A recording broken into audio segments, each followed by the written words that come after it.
He sits with his coffee, menthol 100s and sports radio playing through his phone. Blue University of Connecticut sweater, Smith & Wesson hat pulled low over his eyes.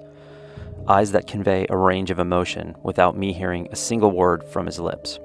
"Morning to you," he says as he reaches down to turn down his phone. Apparently, there will be dialogue. The war comes up first and fast like an ambush after the chopper leaves the LZ. He is involved, still involved, all these years later, a 40-year organizer of his regiment's annual gathering. 500 people, wives and kids too, gathering in hotel conference rooms to remember and potentially to forget. I became a photographer because of Vietnam, I say.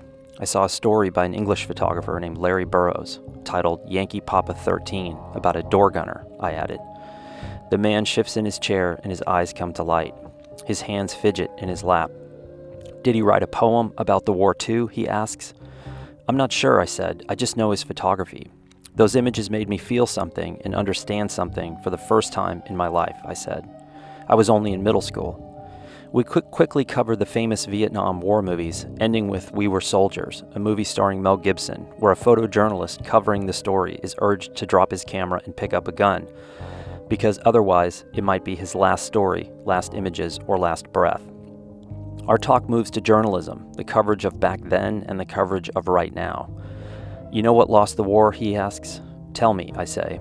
CBS News brought the war to the living room, but they brought a certain version of the story, only partially true. "That was it," he said. Other people circle by.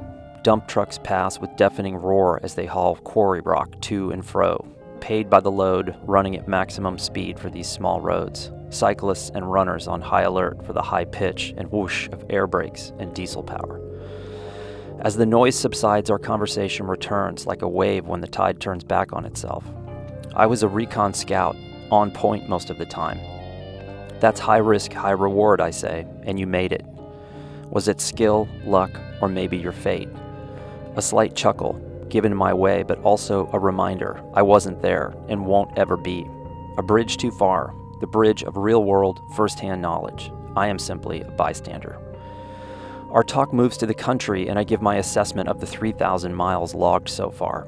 "I've never seen the country quite like this," I say. "Divided, but based on weaponized ideology and things that aren't even real or even possible. Political party is now part of the 'hello, how are you?' And by this I'm puzzled," I add. And then I wait. Seconds go by as I ponder how this conversation will proceed or end. Slowly, very slowly, his arms spread wide, past the edges of the table still wet from the morning dew. Sun peeking through the density of the main dank. "Here is the right," he says, "and here is the left," moving his arms to show the width of his wingspan. And I'm right in the middle. I refuse to allow the right or the left to tell me how to think and how to behave, he said. Social media, softness, lack of education, and believing everything you read online, he adds.